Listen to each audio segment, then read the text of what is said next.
we're here at Marlins Park getting ready for the big protest, but we're looking forward to a great, pretty good turnout. We've gotten a lot of publicity. We've had some of the biggest news conglomerates retweeting our message and really getting the word out about this. You know, we are Marlins fans, and that's the thing that people are getting the wrong impression about it. We are Marlins fans. We care about our team. All of us have been Marlins fans since we were little kids, and we want our team to succeed. And that's the biggest message that we're going to be putting out here. We're going to be talking to a few people here to see what their feelings towards all these trades are, you know, what is in store for us in the future, and see, you know, what Marlins fans are feeling. And also, if we could unite and send a message to the front office saying that we want a long-term solution and really get this team back on the winning track, not by trading people away, but by keeping talent here. Biggest person right now, Stanton. We need to sign this guy long-term.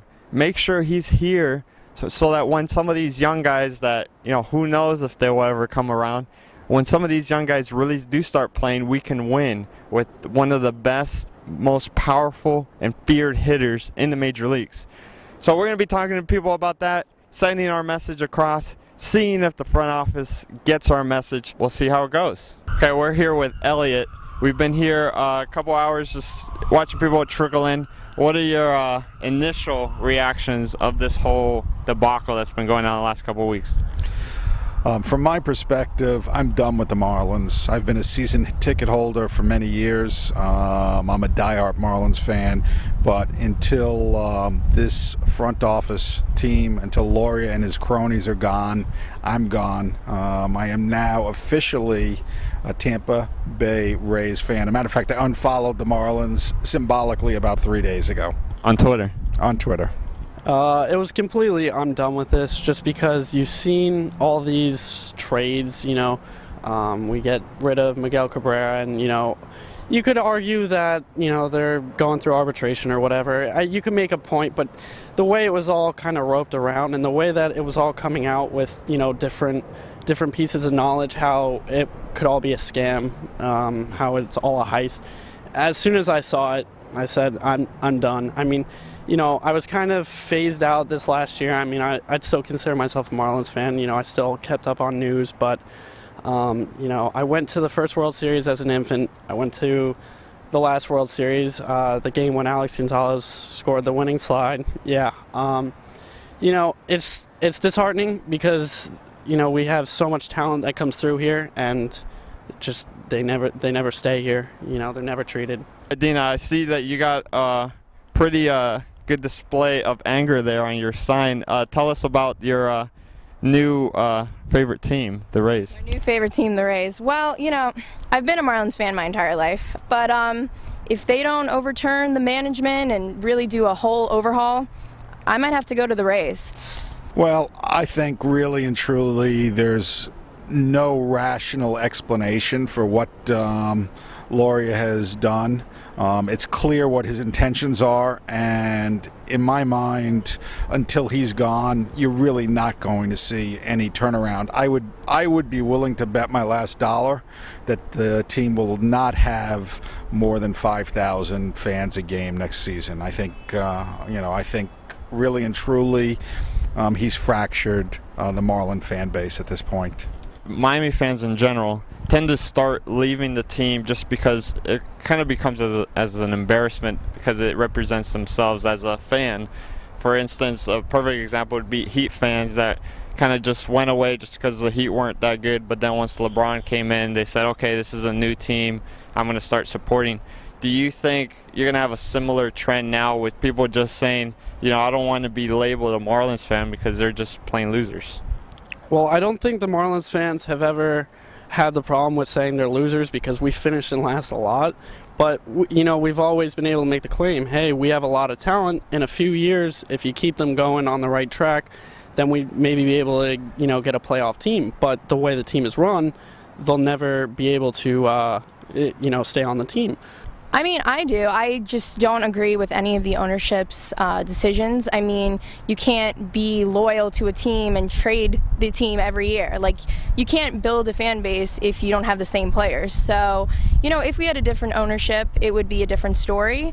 But, I mean, they're basically setting us up to fail, and it's just not fair to loyal fans like myself. So, you know, until something happens, unfortunately, Tampa Bay might be my new home.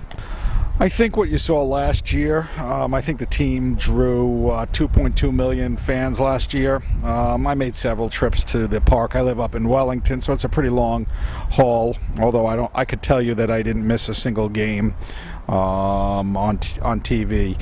But I would tell you that last year you basically had maybe some fans returning. I think a lot of it was a novelty act. But unfortunately, really and truly, I know that ownership was kind of disappointed in the numbers that they achieved. But I counted at least a half a dozen times that we had a starting lineup, including pitcher, where we had 5 players batting under 200. You know, so ultimately, I don't think really and truly the team ever put on the product that really would have brought the fans back. I think a lot of the fans you saw come the first year in the new stadium, it was because of the novelty of the new stadium. And I think now with what you've seen in these off-season moves, you know, I think you'll be able to fire a cannon in the stadium without hitting anyone. Right. I mean, it's not just, you know, the talent, because the Marlins always have talent. I mean, if you look at any team in baseball, all the great players, for instance, Miguel Cabrera, started at the Marlins. So it's not really like, oh, well, the Marlins never have talent. We always have talent. It's just, you know, different reasons, like either management or, you know, people underplay. It's a lot of that. So it's not so much as the talent, it's more of, you know, what's the direction of the team, what's the morale of the team, and it does, as you have mentioned before, you know, have a lot to do with your fan base. The Marlins tend to not have a strong fan base, and it's unfortunate because, like I've said, we always have a lot of talent, yet we don't really get the results that we should. You won't see us being able to go after free agents just because they are going to always think that they're going to be traded the following year. I mean, anyone who wants to come to, you know, Florida right now is out of their mind. Do you think the players that we are acquiring, do you think they're going to have a different mentality of say, well, let me work towards free agency, let me work towards being good so then I can go play for a better team? Yeah, absolutely. No, I don't think anyone's playing here to stay in Miami. They're probably like, well, you know, the Clevelanders down the road, I'll have a good time, maybe not really make that much money, enjoy the nightlife, and then on our way. It's not really like a AAA team. Like a AAA team, just a filtering in and out. It's not really, you know, let's build a team. I mean, if you look at the top teams, you know, I'll give the Yankees, for example, they've had the same players for years. They don't just keep trading them because, oh, we can't afford them, which clearly we could afford them, but, you know, different stories, so. You know, I can't see them coming back until, you know, we ship everyone out, including Loria, Sampson, everyone, and we have to start new. One of the points that Sampson kept making is we finished in last place last 2 years. This team isn't good enough to win, and why continue to keep them and hope that you're going to have a different result? But one point I've been continuing to make to our fans is you can't expect fans to come and support your team if you're constantly trading them away, regardless of the result. Well, I think first of all, Sampson's statement, laugh out loud, is very disingenuous. The team was not in last place when they made the moves shortly after the All-Star break. I don't disagree, by the way, with the moves at the All-Star break. Hanley needed to go. He was a cancer. Should have been gone a long time ago. I can understand moving Annabelle and Omar also. Ultimately, the team was... A matter of fact, I believe when they made those trades, weren't the Cardinals further back who ended up making it to the postseason? So what Sampson says is BS, but that should be no surprise. Ultimately, my question for Sampson is this: if the team, if the front office, if management was so wrong in bringing in all of the players they did and paying the money that they did, why did no one from the front office who engineered those moves, why are they all still here with the Marlins? You can make Ozzie the scapegoat, who, they didn't like the culture he created. In the meantime, if you watch the franchise, you see Loria with his clicker talking about, oh, you use the F-bomb 8,000 times, you're the man, you're the man. So, I mean, it's just, they're all full of crap, and ultimately, the evidence seems to point to the fact that this was a major heist, and that was really the only intention. We're out here in the back of Marlins Park, sitting inside the O. Just the epitome of winning. The Hurricanes played in this very successful Orange Bowl. They had all kinds of winning teams. You had the Dolphins were here. They were very successful here. They won a couple of Super Bowls. This is where we wanted to go. This is why they set this out here. We wanted to build a winning team, and that's what we need to strive towards. We have severe disagreements with the management, but this is our team. We have to take a hold of this team and say, we don't want Loria here, not because we don't like the Marlins, but because we like the Marlins. This is our favorite team. We love our team, and we want it to be successful. I have a 3-step process of how we're going to be able to succeed in this. First thing is, I want all of you guys, everybody watching this video, let's get out opening day. Let's get out there. Bring your signs. Bring everything. Get out there opening day. Show your support, not for Loria, but for the Marlins. This is our team. You can't boycott them and say, when you leave, then we'll start watching. No, it doesn't work that way. Once you start boycotting, you start leaving your team. No matter what happens, you're gone. So let's all get out there opening day. When we do get out there, we're going to send a message. 5th inning, and you're going to hear a lot about this between now and April. 5th inning of opening day, we're going to stage a walkout. Pittsburgh Pirates did this a couple of years, and look where they are now. A little bit more successful.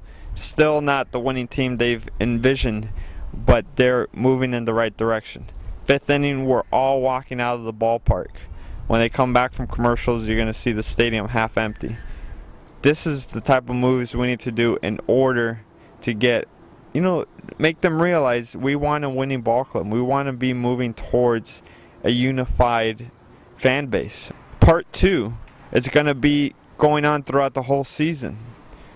I don't think we should walk out on them completely. Let's go to ball games, but none of this I'm going to spend $100 at the ballpark. Let's all go out, sit in the cheapest seats possible, but not buy any concessions. The Marlins make a lot of money off the concession stands. Boycotting the concession stands is going to hit them where it hurts. A lot better than not showing up at all.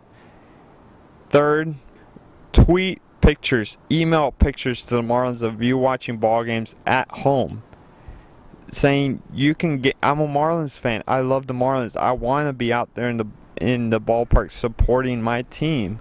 But because of this recent restructuring, we can't do that.